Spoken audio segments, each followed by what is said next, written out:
एक माइक्रोन बराबर होता है, इसे हम म्यू से लिखते हैं, एक माइक्रोन बराबर होता है 10⁻⁶मीटर। फिर हमने जाना कि एक एंगस्ट्रॉम बराबर होता है 10⁻⁻10 मीटर। तो सवाल भी इन पर बहुत अच्छे आते हैं, उन सवालों की भी हम स्टडी करेंगे। जैसे कि मैं आपके सामने एक सवाल रख रहा हूँ, एक जीवाणु का आकार यदि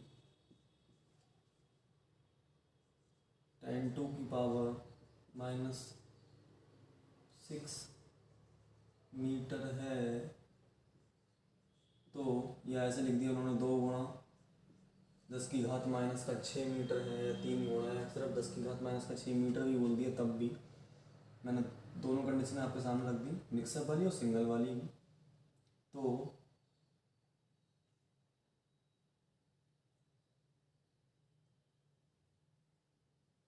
एक मीटर में, ये तो क्वेश्चन ये आ सकता है, एक मीटर में सेम डिट्टो यही रहेगा। अब क्वेश्चन सेम पूरा यही रहेगा, मैं चेंज कर रहा हूँ फिर से। देखिए एक ही क्वेश्चन में कई पार्ट बना दे रहा हूँ, मैं हर एक पार्ट आपके सामने सॉल्व करूँगा। एक मीटर में क्वेश्चन पूछा जा सकता है, 100 मीटर में पूछा जा सकता है, 10 मीटर में पूछा जा सकता है, या केमिस्ट्री में साइन का मतलब होता है, साइंस में साइन का मतलब या, ये बात याद रखिए, केमिस्ट्री में खास तौर से। फिलहाल ये फिजिक्स, इसमें कोई टेंशन मत लीजिएगा, मेरा कहने का मतलब वही है, आपको सिर्फ समझाने के लिए। तो या तो ये आ सकता है कि 11 मीटर में, या 211 में, मतलब कुछ भी संख्या आ जाए। तो 1 मीटर में, 10 मीटर में, या 11 मीटर में, या किसी भी नहीं पूछ सकते हैं वो, 9 भी पूछ सकते हैं, जरूरी नहीं 11 पूछे आपसे। सवाल सदैव ऐसे आएंगे जो आपको थोड़ा सा हिलगाएं। कितने जीवाणु होंगे, तो क्वेश्चन ऐसे भी आ जाता है। ये MCQs 9th क्लास के लिए कम से कम 3-4 नंबर के क्वेश्चन होते हैं, और आप कॉम्पिटिटिव एग्जाम्स में बैठते हैं तो वहाँ पर आपके हिसाब से 4 नंबर का है तो एक MCQs आ जाएगा। कभी कभी 2 सवाल भी आ जाते हैं, तो वहाँ पर MCQs में आता है पूरा, तो हम इसे सॉल्व करते हैं। अगर हम इसे सॉल्व करेंगे, पॉलिटेक्निक एंट्रेंस एग्ज़ाम या बेसिक लेवल की अगर जानकारी चाहिए हो तो भी ये बहुत अच्छा एग्जाम्पल है आपके लिए। ये हमारा खुद का एग्जाम्पल है, हमने कहीं बुक से नहीं लिया। हालांकि आप कर सकते हैं, आप अगर चाहें तो जो आपकी बुक्स है 9th क्लास की किसी बच्चे की, आप ले सकते हैं, तो वहाँ से स्टडी कर सकते हैं। फिलहाल करने की ज़रूरत नहीं है, यहीं क्लियर करते रहे कि एक जीवाणु का आकार यदि इतना है ना, तो यानी कितना दिया है, इतने माइक्रोन। तो जीवाणु का आकार तो इतने माइक्रोन है,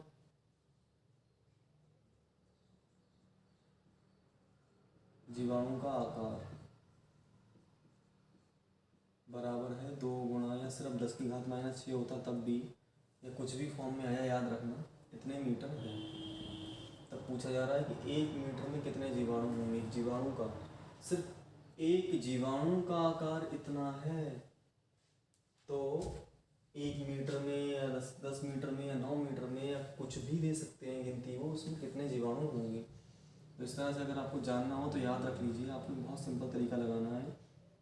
आप जानते 1 माइक्रोन बराबर होता है 10⁻⁻6 मीटर। 10⁻⁻6 या गुणा में इधर भेज देंगे भाग में, तो ये हमने आपको सिखा दें। 10⁻6 या गुणा में इधर आ गया भाग में, तो ये हो गया -10 कि 10⁻⁻6 बराबर हो गया ये आपका 1 मीटर। 1 मीटर हो गया, क्योंकि गुणा में है, भाग में आ गया, तो यहाँ बन रह जाएगा, मीटर का मीटर फिर से हो जाएगा, लेकिन फिर भी मैंने 1 मीटर लिख दिया। माइनस की घात ऊपर ले आऊँगा, प्लस की घात हो जाएगी, तो ये हो जाएगा 1 गुणा 10⁻, माइनस का ऊपर गया, प्लस का हो गया, प्लस का 6 मीटर बराबर हो गया आपका, सॉरी मीटर नहीं है, माइक्रोन आ गए इंटू 1 मीटर। तो आप पलट के अगर लिखेंगे तो ये हो जाएगा 1 मीटर बराबर, चाहें तो आप ये लिखेंगे 1 गुणा, नहीं तो आप रहने दीजिए तो भी चलेगा। फिर अब मैं लिख दे रहा हूँ, ये लिखने से थोड़ा अच्छा लगता है, 10⁻6 माइक्रोन। तो देखिए 1 मीटर में 10⁻+6 माइक्रोन होते हैं। फिर समझिए इस बात को, 1 माइक्रोन में 10⁻+6 माइनस के 6 मीटर होते हैं और ये माइनस का उठ के उधर जाएगा तो ये प्लस की घात बन जाता है। तो ये हो जाएगा 1 मीटर बराबर 10 की घात 6 माइक्रोन, यानी कि 1 मीटर में 10 की घात 6 माइक्रोन होती हैं। आगे से आपको ये 2 लाइनें ना खर्च करनी पड़े, फास्टली एक लाइन के बाद दूसरा आप फटाक से निकाल लीजिएगा। ये आप अपनी प्रैक्टिस में लाइएगा कि 1 माइक्रोन बराबर 10 की घात माइनस का 6 मीटर। तो 1 मीटर बराबर माइनस का घात उधर गई प्लस की हो गई, तो ये हो गया 1 मीटर बराबर 10 की घात 6 माइक्रोन। तो 1 मीटर में इतने होते हैं ना, जितना बोले भाई वो आपसे उन्होंने कहा। आपसे देखिए पहली कंडीशन उन्होंने आपसे क्या कहा कि 1 मीटर में, तो आपने बता दिया है। फर्स्ट कंडीशन तो आपके सामने ये आ गई, फर्स्ट कंडीशन आपके सामने है। सेकंड वो बोले क्या 10 मीटर में, है ना, तो 10 मीटर में बोल रहे हैं ना। देखिए 1 मीटर है, इसकी 10 मीटर से गुणा कर देंगे, है ना भाई। 1 मीटर का मान इतना है ना, 10 मीटर से गुणा कर दीजिए, सॉरी 10 से गुणा कर दीजिए तो ये 10 मीटर हो जाएगा। तो ये हो जाएगा आपका 10 गुणा 10 की घात 6 माइक्रोन। तो गुणा में आधार समान है, घात जुड़ जाएंगे, 10 से कम 10, 10 की दोनों ओर गुणा कर देना है ना, दोनों ओर गुणा कर दी तो ये हो गया आपका 10 मीटर। अच्छा आपके मन में चल रहा हो 10 मीटर क्यों नहीं मीटर मीटर करेंगे तो मीटर स्क्वायर हो जाएगा, गलत हो जाएगा आपका आंसर। सिर्फ 10 से गुणा कीजिए उसमें, तो ये हो गया गुणा में आधार समान, घातें जुड़ जाती हैं, 6 और 1 हो गया 7। ये हो गया आपका 10 मीटर में कितने माइक्रोन होते हैं, 10 की घात 7 माइक्रोन। 10 मीटर में कितने जीवाणु हैं, 10 की घात 7 माइक्रोन जीवाणु हैं। या अगर आप सिर्फ जानना चाहते हैं कि 10 मीटर में कितने माइक्रोन होते हैं तो 10 मीटर में 10 की घात 7 माइक्रोन होते हैं। ऐसे ही उन्होंने थर्ड पोर्शन इसका पूछा है कि 9 मीटर में, तो आप 9 से गुणा कर दीजिए, सवाल में 9 से गुणा करेंगे, 9 एकम 9 हो जाएगा, देखिए है ना, 9 एकम 9 होगा और 9 से यहाँ गुणा होगी, यहाँ तो 1 है ना, तो 9 से गुणा कर देंगे 10 की घात 6 माइक्रोन। तो ये आपका हो जाएगा 9 एकम 9, 9 मीटर में आप क्या जाएंगे 9 गुणा 10 की घात 6 माइक्रोन। तो इस प्रकार से आप हर एक क्वेश्चन सॉल्व कर सकते हैं। जरूरी नहीं क्वेश्चन में ये भी तो पूछा जा सकता था कि आप बताइए 5 में, तो आप क्या काम करते, 5 में आप पूछ रहा है 5 मीटर में कितने हो, तो आप 5 से गुणा कर देंगे। 15 में पूछा तो आप 15 से गुणा करेंगे, 15 एकम 15 और 15 की यहाँ गुणा होगी, 15 एकम 15, ये हो जाएगा 15 गुणा 10 की घात 6 माइक्रोन। बस यहीं से आप थोड़ा चेंजिंग लाइएगा। जब भी कभी 2 अंक आते हैं, 10 को तो छोड़ दीजिए, 10 तो कन्वर्ट हो जाता है, गुणा में आधार समान घातें जुड़ जाती हैं। तो ये फिजिक्स का रूल है, इसी चैप्टर का रूल है और हमेशा पूरी फिजिक्स में अप्लाई होगा, इसलिए चैप्टर सिखाना पड़ता है कि सदैव अकेले अंक के बाद ही पॉइंट रोकते हैं। तो यहाँ पॉइंट शो नहीं हो रहा है, कोई बात नहीं, एरियल लेने गए तो लिखा होता है 2.00 रुपये। ब्रिटानिया का या किसी भी चीज़ का भैया गुड डे वगैरह कोई सा बिस्किट लेने गए लिखा है 5.00 रुपये। या घड़ी साबुन की थैली लेने गए तब भी लिखा है 10.00 रुपये। नहीं कुछ भी लेने जाते हैं वहाँ 00 पॉइंट के बाद 00 लिखा होता है ना। तो इस प्रकार से अगर आप देखेंगे तो यहाँ पर क्या है, पॉइंट शो नहीं हो रहा, इसका मतलब पॉइंट के बाद 00 लिखा होगा। तो पॉइंट के बाद अकेले अंक छोड़ते हैं तो पॉइंट हटेगा, पॉइंट एक अंक इधर खिसक जाएगा। तो ये हो जाएगा 15 मीटर बराबर, ये आ गया पॉइंट एक अंक खिसकेगा। तो देखिए पॉइंट जब एक अंक खिसक रहा है, तो पॉइंट एक अंक खिसक गया तो यार भैया यहाँ पर ध्यान से देखिएगा, घातें प्लस में बढ़ जाएंगी। देखिए पॉइंट प्लस के हाथ से उठाया है, इतना याद रख लीजिए तो आप बहुत तरक्की करेंगे। 8 क्लास का ये रूल है, 8 क्लास में एनसीईआरटी की बुक में 12 नंबर पे ये चैप्टर सिखाया जाता है, 12 पॉइंट करके चैप्टर है ये। तो देखिए सीधे हाथ से पॉइंट आप उठाकर ला रहे हैं, आपने जिस हाथ से पॉइंट को उठाया, जिस हाथ से उठाया याद रख लीजिएगा, जिस हाथ से उठाया वही घातें बढ़ानी है। तो सीधे हाथ से उठाया, सीधा हाथ मतलब पॉजिटिव हाथ, तो पॉजिटिव घातें बढ़ेंगी, तो 10 और बढ़ जाएगा। आप फिर देख लीजिए पॉइंट हटेगा, नीचे 1 के बाद 10 आएगा और 0 चला जाएगा, 1 के बाद 0 आएगा, 0 चला जाएगा। तो यहाँ पर देखिए गुणा में आधार समान घातें जुड़ जाएंगी, ये हो जाएगा 1.5 गुणा 10 की घात 7 माइक्रोन। याद रख लीजिएगा, इसे ऐसे नहीं छोड़ सकते, ये गलत है इसका आंसर ये सही है। तो याद रखिएगा, वहाँ MCQs में बहुत ज़्यादा पूछे जाते हैं, ऑप्शन में मिलवा देते हैं वो लोग। अच्छा वो लोग ऑप्शन में क्या 0.15 × 10⁸ लिख देंगे, वो गलत होगा, अपनी अकेले अंक के बाद ही पॉइंट रोकना है। तो इस प्रकार से आपको लेकर चलना है। ऐसे एंगस्ट्रॉम पर सवाल आ सकता है कि देखिए पूरा सेम डिट्टो यही रहेगा, एंगस्ट्रॉम में चेंज कर देंगे, कह देंगे एक परमाणु की त्रिज्या इतनी है, ये electron proton neutron poison positron alpha beta gamma, किसी की भी एक्सरेज किसी की भी बोल सकते हैं, और उसका आकार दे देंगे। उसके बाद पूछेंगे बताओ इतने मीटर में कितने परमाणु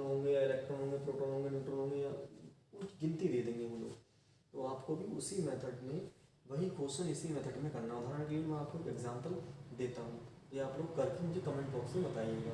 देखिए मैं इसी में चेंज कर देता हूँ हल्का सा, तो जीवाणु की जगह विषाणु आ जाएगा। कोई भी बैक्टीरिया वगैरह कुछ भी क्वेश्चन में यूज़ कर सकते हैं, इसमें आप घबराइएगा मत। अब मान लीजिए लिख दिया मैंने, एक परमाणु की, क्वेश्चन है किसी भी फॉर्म में आ सकता है, इसमें घबराइएगा मत। एक परमाणु का आकार या एक परमाणु की त्रिज्या भी आ सकता है, या परमाणु का आकार ले लीजिए, कोई फर्क नहीं पड़ेगा। 2.10 2 गुणा 10⁻⁻10 मीटर है, या 12 भी लगा सकते हैं भाई, कुछ भी कर सकते हैं, इसमें कोई घबराइएगा मत। तो 1 मीटर में, 10 मीटर में, 9 मीटर में कितने परमाणु होंगे? तो देखिए क्वेश्चन आ गया आपके सामने, मैंने ये आपको होमवर्क में दे दिया। सेम डिट्टो यही करना है, कुछ भी नहीं है, सेम यही प्रोसेस में इसका एक पोर्शन सॉल्व कर दे रहा हूँ, बाकी आप लोग खुद कीजिएगा।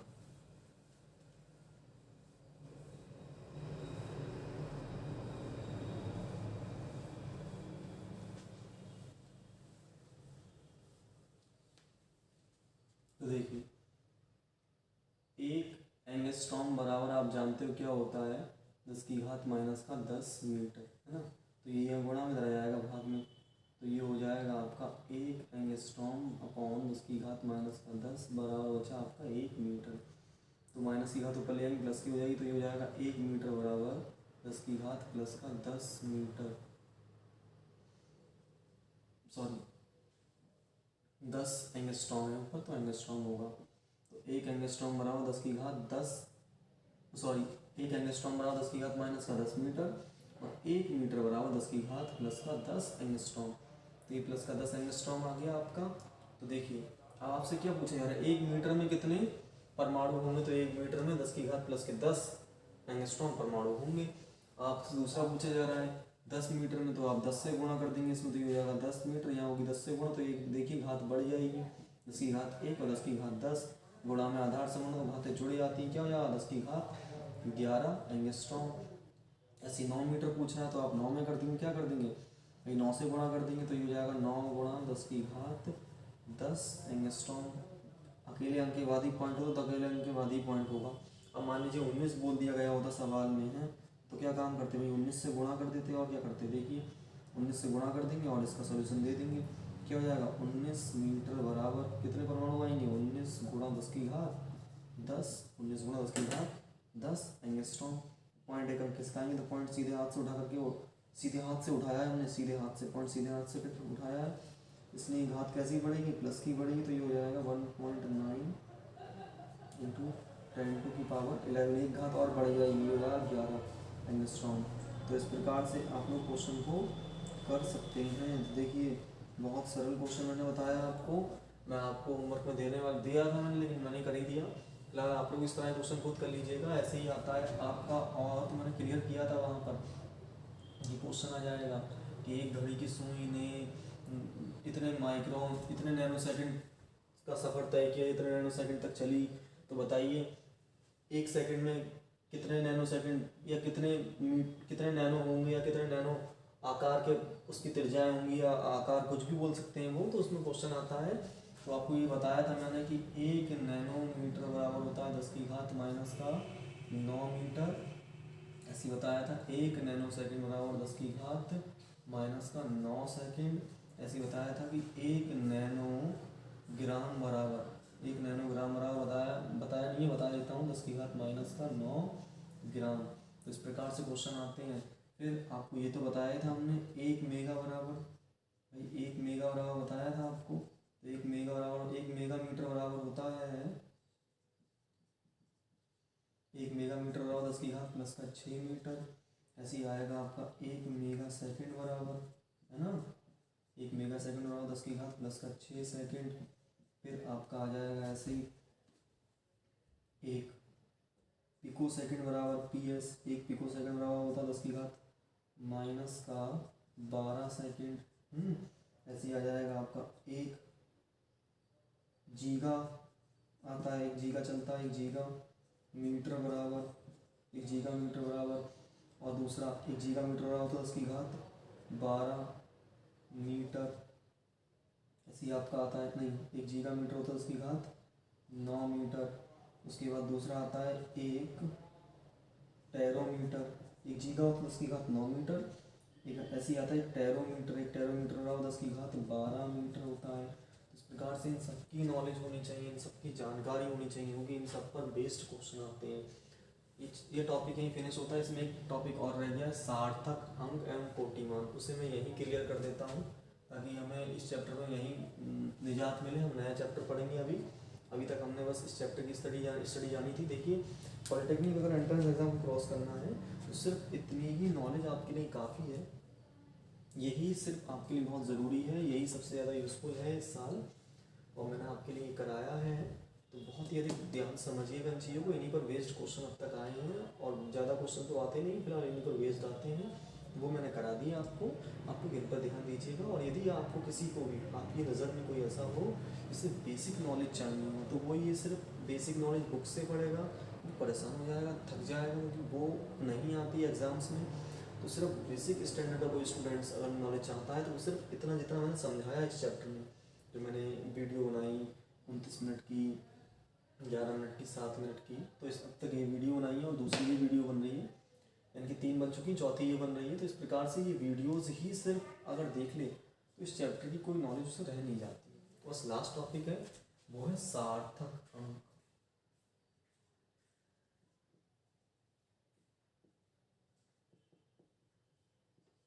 एवं कोटिमान।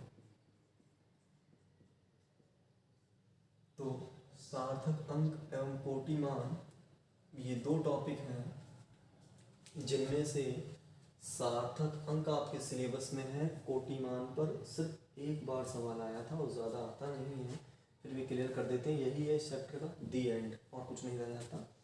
तो सार्थक अंक की हम बात करें, सिग्निफिकेंट वैल्यू की अगर हम बात करें, तो देखिए इसमें क्या होता है, जो भी संख्या अगर मान लीजिए लिख कर आ गई, मान लो लिख कर आया एक, मान लीजिए लेंथ लिख कर आ गई, लंबाई लिख कर आ गई 5.23 मीटर, और चौड़ाई लिख कर आ गई 5.1 मीटर। बोल रहे हैं एरिया बताओ, ए फॉर एरिया मांगा। तो आप जानते हैं लंबाई गुणा चौड़ाई क्या होता है, एरिया होता है ना। लंबाई गुणा चौड़ाई यानी कि एल इंटू बी क्या हो जाएगा, एरिया हो जाएगा। तो इन दोनों की जब गुणा करेंगे ना, तो मैथ्स में क्या होता है, आंसर गलत हो जाता है। मैथ्स में अगर इसके फंडा अगर हम फॉलो करेंगे तो मैथ्स में आंसर गलत, लेकिन फिजिक्स में इसके फंडे यही फॉलो कर देंगे तो आंसर सही रहता है। जैसे कि मान लीजिए 5.1 और 5.23, ये लिखा है 5.1 और 5.23, इन दोनों की अगर इंटू करेंगे मैथ्स में तो करेक्ट आंसर आएगा। और इनके रूल्स को, ये फिजिक्स में जो हम रूल लगाने जा रहे हैं, वो अगर हम वहाँ फॉलो करेंगे तो नहीं माना जाएगा। तो देखिए यहाँ पर क्या है, जो सार्थक अंक का जो रूल है, वो रूल ये है कि अगर आपके पास बहुत सारी वैल्यूज़ दे रखी हैं और उनमें से उनकी वैल्यू के हिसाब से वो इंटू या ऐड करने कह रहा है या माइनस करने कह रहा है, तो याद रख लीजिए जितनी वैल्यू है उनमें वो वाली वैल्यू देखिए जिसमें दशमलव के बाद सबसे कम अंक हो। तो सबसे छोटा अंक नहीं बोल रहे हैं, सबसे कम अंक हो। तो देखिए दशमलव के बाद यहाँ पर 2 अंक है, यहाँ पर 1 अंक है, क्योंकि ये भी हो सकता है 1 हो, ये भी हो सकता है 9 लिखा हो, इसमें कोई घबराने की बात नहीं है। मैं छोटे बड़े अंक की बात नहीं कर रहा हूँ, मैं उनकी गिनती की बात कर रहा हूँ, काउंटिंग की बात कर रहा हूँ। पॉइंट के बाद यहाँ पर 2 अंक, यहाँ पर 1 अंक। तो पॉइंट के बाद जहाँ कम अंक हो सबको उसी फॉर्म में कन्वर्ट कर देना चाहिए। तो पॉइंट के बाद यहाँ कितना, 1 अंक, तो 5.9, इसे भी इसी कन्वर्ट करो 5.2, बाकी सब कुछ छोड़ दो, बस इन दोनों की अब इंटू कर दो और इसका एरिया बता दो। ये होता है इसका लॉजिक। इसलिए इंटू करनी है तो इंटू करने के लिए हमने आपको वर्ग और वर्गमूल चैप्टर जब सिखाया था तो वहाँ आपको बताया इंटू कैसे करते हैं, और शॉर्टकट तरीके से इंटू कर देंगे। 2 × 18, 18 का 8 हासिल लगा, 1 2 पंजे 10, इसमें जोड़ देंगे, फिर 5 × 45, 20 में जोड़ देंगे, तो ये हो जाएगा आपका 45, और ये हो गया आपका 55, और 1 56, 56 का 6 हासिल लगा 5, अब आखिरी वाले की आखिरी से 5 एकम 5 पंजे 25 और 5 30, 30 आ गया। पॉइंट कितने के बाद, 1 के बाद पॉइंट और 1 के बाद गुणा में जितने अंकों के बाद गिनती करो, 1 और 1 2, 2 के बाद पॉइंट आ गया ये आपका 30.68। तो ये अपना आंसर आया। तो अब इसमें आंसर भी हम कितना रखेंगे, भाई एरिया जो हमारा निकल आया हमने पॉइंट के बाद सिर्फ अकेले अंक वाला चुना, तो पॉइंट के बाद हम भी उतना ही करेंगे, 30.6 ही लेंगे, इससे ज़्यादा नहीं लेंगे इसका आंसर। तो इस प्रकार से आपको यहाँ पर जाना है, ये इसका रूल आपको फॉलो करना होता है। अच्छा, इसमें तो ये बात बता दी हमने, जोड़ना हो, घटाना हो, गुणा करना हो, भाग करना हो, अकेले पॉइंट के बाद जिसमें जितने छोटे अंक हो उन्हीं उसी फॉर्म में सबको कन्वर्ट कर देना। मान लीजिए ये लिख कर आ गया 3.329, इस प्रकार से कुछ भी लिख कर आ गया, और एक तरफ लिख रहा है 4.339। तो देखिए पॉइंट के बाद इन दोनों की अगर गणना करेंगे तो तीन तीन अंक आ रहे हैं, सब छोटे वाले इसमें 3 अंक आ रहा है, तो 3 अंकों तक ही लीजिए, उसे छोड़ दीजिए। अगर जोड़ना, घटाना, गुणा, भाग करना तो इन्हीं का करोगे, तो अगले वाले को छोड़ दोगे, इस तरह से करना है। अब हम बात करते हैं सार्थक अंकों का इफेक्ट क्या पड़ता है पॉइंट वाली संख्या पर। देखिए इस पर घातों का या नहीं घातांकों का कोई इफेक्ट नहीं पड़ता, याद रख लीजिए, घातांक यानी कि इंडिसेस इस पर कोई इफेक्ट नहीं डालते, कितनी भी घात लगकर आए कोई फर्क नहीं पड़ेगा, और सार्थक अंक बताने होते हैं। जैसे कि मान लीजिए मैं रखता हूँ उसे, तो देखिए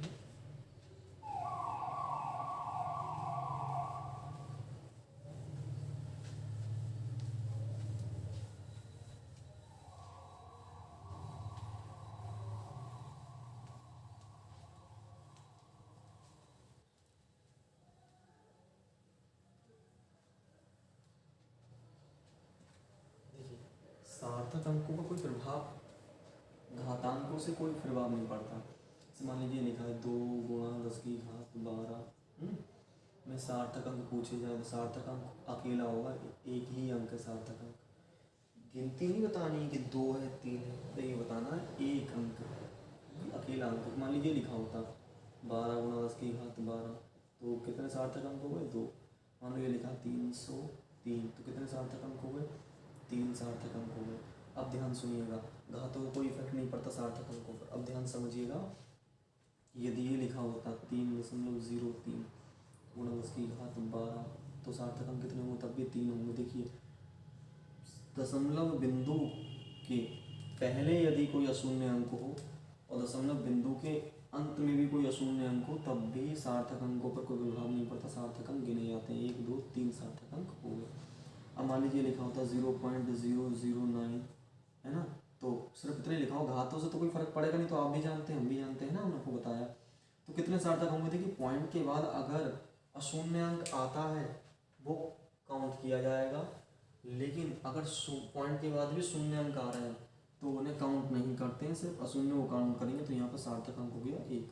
अगर मान लीजिए लिखा होता 0.909, जिस तरह लिखा होता है, या 009 लिखा होता या 109 लिखा होता, तो पॉइंट के बाद देखिए अशून्य अंकों के बीच में शून्य आए, पॉइंट के बाद अशून्य अंक ही काउंटेबल होता है। पॉइंट के बाद यदि अशून्य अंकों के बीच में शून्य आ जाए, पॉइंट के बाद यदि अशून्य अंकों के बीच में भी शून्य अंक आ जाए, तो वो भी काउंटेबल होते हैं। 1 2 3 4, इसके सार्थक अंक होंगे 4। ऐसे ही ये लिखा होता 1.2, मैंने आपको बताया था। ऐसे मान लो 1.30 लिखा है इस तरह से, तो कितने सार्थक होंगे, सार्थक अंक अब भी गिने जाएंगे। देखिए पॉइंट के बाद 0 की वैल्यू तब होगी जब अशून्य अंक के बाद होगा। तो देखिए 1 3 0, ये कितने सार्थक अंक हुए, 1 2 3 3 सार्थक अंक हुए। इनकी सार्थक अंकों की ये नॉलेज आपको याद रखनी है, सिर्फ सार्थक अंकों और घातों को प्रभाव नहीं पड़ता। अशून्य अंकों के बीच में 0 आ रहा है तो वो सार्थक अंक है, अगर अशून्य अंक के बीच में नहीं आ रहा तो वो सार्थक अंक नहीं है। उदाहरण के लिए पॉइंट के बाद अशून्य अंक काउंटेबल होते हैं, 0 काउंटेबल नहीं होगा, 0 काउंटेबल नहीं होगा, 0 तभी काउंटेबल होगा जब वो 2 अशून्य अंकों के बीच में आया हो। तो इस प्रकार से आपने ये जाना। फिर अब ये सार्थक अंकों की बात थी जो हमने आपको बता दी। अब हम बात करते हैं कोटिमान की। तो कोटिमान जो होता है उस पर अगर फोकस करेंगे तो आपको मालूम होना चाहिए कि कोटिमान जो है आपका वो √10 पर डिपेंड करता है। तो √10 की वैल्यू आपको पता है, नहीं पता, √10 की वैल्यू नहीं पता तो हम आपको यहाँ क्लियर करना चाह रहे हैं। ध्यान से देखिए, √10 निकालने के लिए आपने 8th क्लास में सीखा होगा कि उसमें भाग विधि लगाते थे, और भाग विधि लगा करके देखिए पॉइंट के बाद मुझे कितने अंक चाहिए, लगभग पॉइंट के बाद मुझे 2 अंक चाहिए, तो मैं 2 पेरे बढ़ा दूँ, 2 पेर बढ़ाऊँगा, पॉइंट के बाद 00, एक पेर, दूसरा पेर बढ़ा दिया। तो भाग विधि से निकालते थे, वो पुराने मेथड था 8th क्लास में, उसके बिना नंबर नहीं मिलते थे। तो क्या काम करते थे, 2 के पेयर बना, एक पेयर, दूसरा पेयर, तीसरा पेयर बना। इसमें उस छोटे छोटे अंक से भाग दीजिए, जिससे भाग करने में भैया का निकला तो कौन है 3, तो 3 3 9, घटाएंगे कितना आ जाएगा। ये हमने वर्गमूल विधि में आपको सिखाया उससे निकालना सिखा रहे हैं। फिलहाल एक शॉर्टकट ट्रिक भी है, वो भी हम आपको बता देंगे अभी। फिलहाल ये देखिए, इससे क्या है, हमारे इसकी एक्यूरेट वैल्यू निकलेगी, करेक्ट वैल्यू निकलेगी, उससे एक्यूरेट निकलती है। तो उस अंक से भाग देते हैं जिससे भाग देने पर उस पेयर में से वही अंक निकल जाए। 3 3 9, देखिए भाग करने पर वही अंक आया जाएगा, एक बचेगा, पॉइंट हटाए अपने आप पूरा जीरो हो जाएगा, पॉइंट हटेगा, ये पॉइंट यहाँ लग जाएगा, पूरा पेयर उतर जाएगा। इसका 2 गुना 3 का 2 गुना 6। अब कुछ भी लगाओ, एक ही लगा सकते हैं, कोई रास्ता नहीं है ना जी। तो कितना आएगा, 61 घटा देंगे तो कितना आएगा, देखिए 10 में से 1 गया, यहाँ से ले लेंगे, 10 में से 1 गया 9, ये हो गया 9, 9 में 6 के 3 39 आ गया। अगला वाला पूरा पेयर उतर जाएगा, कितना लगाया, एक यहाँ लिख दीजिए, है ना। उसके बाद देखिए अब क्या करेंगे आप, तो इससे दोनों को ऐड कर देंगे तो ये हो जाएगा 62। अब कुछ भी ऐसा लगाइए इससे यहाँ तक पहुँच सकें। तो देखिए आपके पास में कुछ भी आप बढ़ाएंगे तो देखिए आपका ये क्वालिटी हो जाएगी 600। तो 6 6 36 सबसे बेस्ट जा रहा है ना, 3600 हो रहा है, तो 6 लगा दीजिए, देखिए कितना आएगा। पूरा सॉल्व करके दिखाने की भी ज़रूरत नहीं है, आपको सिर्फ बताना था, बता दिया आपने। ये 6 लगाने पर हो जाएगा मेरे पास 6 6 36 का 6 हासिल लगा 3, 6 दूनी 12 और 3 15 का 5 हासिल लगा 1, 6 6 36 36 और 1 37। इस प्रकार से आप हटा दीजिए, इस तरह से आप कर सकते हैं। तो ये आ गया आपका √10 की वैल्यू कितनी आ गई, 3.16, ये अपनी वैल्यू आ गई। तो इस प्रकार से आपने देखा कि 3.16 पे इफेक्ट यहाँ पड़ रहा है। ऐसे ही अगर आपको इसे निकालना था, इसी पर बेस्ड है, कुछ और कुछ नहीं है। अगर आपको निकालना था तो आपको यह करना चाहिए, देखिए क्या आप ये कर सकते थे, √10 को नज़दीकी स्क्वायर के पास तोड़ो तो ये हो जाएगा 9 + 1, 9 भी स्क्वायर होता है, तो ये हो जाएगा √9 + 1/2√9। तो सॉल्व करेंगे, ये हो जाएगा 3, √9 जो होता है 3 का स्क्वायर होता है, ये आएगा 1/2, 9 जो होता है 3 का स्क्वायर, 2 3 6, सॉरी ये आएगा 3 3 दूनी 6। अब बात भैया आ रही है तो 3 प्लस ये हो गया आपका 1/6। देखिए पॉइंट लगाया, 0 बढ़ाया, 6 कम 6, पॉइंट लगाया अपने आप 0 बढ़ जाएगा, कितना हो जाएगा 6 6 36, बस अपने रोक लीजिए और करना है। तो ये आ गया 3.00 प्लस 0.16 ऐड कर दीजिए। देखिए पॉइंट की बात की कायदा ही सकड़ा अलग, 0 + 6 6, 0 + 1 1, पॉइंट के पॉइंट आ गया और ये हो गया आपका 3, तो ये हो गया 3.16। यहाँ पर करेक्ट नहीं, इस मेथड से हम ये नहीं कह सकते करेक्ट निकलेगा हर बार। हाँ ये बोल सकते हैं एक्यूरेट तो निकलनी चाहिए, एक्यूरेट निकलने की कोशिश रहती है, लगभग अप्रॉक्सीमेट तो आ जाता है, तो लगभग आप मान सकते हैं कि √10 की वैल्यू आ गई। तो यहाँ से करेक्ट आई, इस मेथड से बच करके आप इससे करेंगे तो बहुत जल्दी आएंगे। ये हमने वर्ग और वर्गमूल वाले चैप्टर में आपको सिखाया है। फिर अगर हम आगे बढ़े तो हम कोटिमान की बात कर रहे थे, तो कोटिमान पर इफेक्ट पड़ता है। तो इस पर क्या इफेक्ट है, यहाँ पर घातों की कोई ज़रूरत नहीं सार्थक अंकों में, और यहाँ पर घात ही मेन है, यहाँ अंकों से कोई लेना देना नहीं है, इतना घात से मेन है, बस घात ही मेन है यहाँ पर, कुछ नहीं है।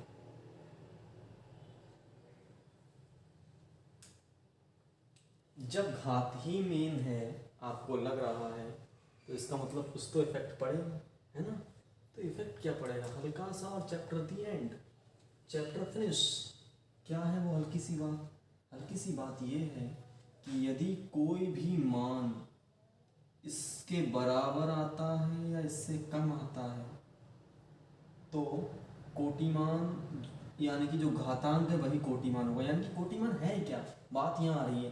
तो कोटिमान अगर आपको तुक्का लगा के आंसर टिक मारना है सबसे बेस्ट है, क्योंकि कॉम्पिटिटिव एग्जाम्स में यही रास्ता है और कोई रास्ता होता नहीं है। तो कोटिमान बराबर मैं लिख दे रहा हूँ, हालांकि होता नहीं है लेकिन मैं यहाँ बराबर लिख दे रहा हूँ आपकी जानकारी के लिए, सिर्फ तुक्का मेथड, कोटिमान बराबर घातांक, ये बात याद रख लीजिए। जितनी कोटिमान होगा, जितनी घात होगी वही उसका कोटिमान हो जाएगा। कब, जब वैल्यू इसके बराबर या इससे कम आती है तो, और जैसी वैल्यू इससे अधिक आती है तो उसमें एक और ऐड कर देंगे, बस आप कितना कर देंगे। उदाहरण के लिए मैं आपके सामने एग्जांपल रखता हूँ खूब सारे, मैं यहीं रख दूँ, चलिए मैं इसी में एग्जांपल रखता हूँ। तो मान लीजिए इसी के ले लेते हैं, तो हम इन्हीं को ले लेते हैं जितने यहाँ लिखे हैं,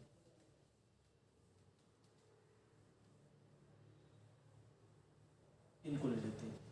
अब देखिए इसका कोटिमान, तो कोटिमान अगर हमें इसका बताना है तो यहाँ पर देखिए ये जो 2 है ना, 2 इज लेस देन है, ध्यान से देखिए 2 इज लेस देन, 2 छोटा है किससे, 3.16 से, बस तुलना हर बार इससे करनी है। 2 इज लेस देन 3.16, जब कम है तो कोटिमान कितना हो गया 12, वही रहेगा जो घातांक घातांक ही कोटि मान है। अब देखिए 12 है, 12 लिखा हुआ है, तो 12 लिखने का अंदाज गलत है। अंदाज सही क्या होगा, सही अंदाज वैसे देखा जाए तो ये अधिक है, लेकिन अंदाज लिखने का सही क्या होगा, पॉइंट एक अंक खिसकेगा। तो पॉइंट एक अंक खिसकेगा, सीधे हाथ से उठ रहा तो घाते प्लस में बढ़ जाएंगे, तो ये हो जाएगा 1.2 इंटू 10⁻, एक घात और बढ़ जाएगी, कितना हो जाएगा 13। तो ये देखिए 1.2 भी कम है किससे, 3.16 से, तो 1.2 इज लेस देन 3.16, इसलिए कोटि मान क्या होगा, जो घात है वही उसका कोटि मान हो जाएगा।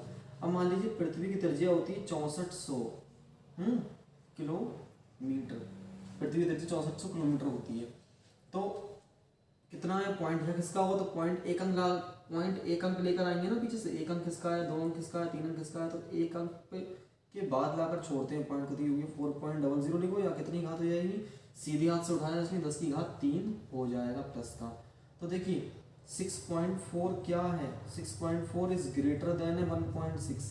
यदि वैल्यू लेस देन आती है, यानी कि 3.16 से कम आता है, √10 से कम आता है मान, तो कोटि मान वही, और अगर वैल्यू अधिक आती है तो कोटि मान यानी घातांक में एक और ऐड कर दीजिए, तो कितना हो जाएगा आपका, ये हो जाएगा 4, तो इसका कोटि मान कितना होगा, 4 होगा। मान लीजिए लिखा 3.17 लिख कर आया, अब पूछा गया, अब देखो 3.16 तो बराबर है तो वही रहेगा, अब 3.16 आ रहा, तो ये ग्रेटर देन है 3.16, 3.17 जो है इज ग्रेटर देन 3.16, तो कोटि मान कितना हो जाएगा, जितनी घात होगी उसमें एक और जोड़ देंगे, यानी कि अधिक पर वैल्यू में क्या होता है, अगर पॉइंट जो तुलना करना है आप 3.16 से तुलना करनी है, अगर वैल्यू उससे कम है, याद रखना है अकेले अंक के बाद ही पॉइंट लाकर छोड़ना। मान लीजिए सवाल में लिख कर आ गया 1235 गुणा 10 की घात 3, अब बताओ इसका कोटि मान कितना होगा, तो कोई घबराने की बात नहीं, पॉइंट एक अंक लाकर छोड़ना था आपको, तो पॉइंट यहाँ से किसका ही है, एक अंक, 2 अंक, 3 अंक, ये आ गया पॉइंट, तो ये हो गया 1.235 इंटू 10 की पावर घात कितनी बढ़ जाएंगी, 3 अंक किसका है, सीधे हाथ से, इसलिए 10 की घात में 3 और बढ़ जाएगा, 3 हो जाएगा 6, तो देखिए इसका कोटि मान क्या होगा 1.235, देखिए 1.235 आ रहा है, 1.235 इज लेस देन है 3.16 से, देखिए 3 से छोटा है एक, तो क्या हो जाएगा, जितना घातांक है उतना ही उसका कोटि मान होगा, कोटि मान हो जाएगा 6। तो घातांक की जो गिनती होती है वो कोटि मान होती है। मान लीजिए आपके सवाल में ऐसा आ गया होता 9 3 2 1 5 गुणा 10 की घात 4 आ गया, 3 आ गया, तो बताओ पॉइंट कितने अंक किसका हो, एक अंक, 2 अंक, 3 अंक, 4 अंक, तो पॉइंट अकेले अंक के बाद आगे छोड़ो, 9.3215 गुणा 10 की घात कितनी बढ़ जाएगी, 4 घात, 2 और 2 4 घात ही हो जाएगी, 4 और 4 हो गई आपकी 8 घात। ये मैंने अपने पास से सवाल दिया है आपको सारे, तो ये हो गया आपका। तो देखिए तुलना करेंगे इसकी, तो तुलना करेंगे, ये देखिए 3.16 से अधिक है, जब अधिक है तो कोटि मान एक और बढ़ जाएगा, कितना हो जाएगा 9। तो याद रखना है भाई, जो घात है उसकी कोटि मान होती है, बस इतना डिफरेंस है। सार्थक अंक में क्या होता है, घातों को इफेक्ट नहीं पड़ता, और कोटि मान में घात ही मेन है, वो इफेक्ट किससे पड़ता है, 3.16 के बराबर ये संख्या उससे कम है तो कोटि मान जो घातांक वही रहेगा, और अगर इससे अधिक है तो कोटि मान में एक घात और बढ़ जाएगी। बस ये आपका था, ये चैप्टर फिनिश हो गया। अब मैं आपसे नेक्स्ट चैप्टर में मिलता हूँ, यानी कि जो हमारा दो तरह की फिजिकल क्वांटिटीज़ थी, एक थी वेक्टर, एक थी आपकी स्केलर, इन दोनों की हम स्टडी करेंगे। तो हम मिलते हैं आपसे नेक्स्ट वीडियो में।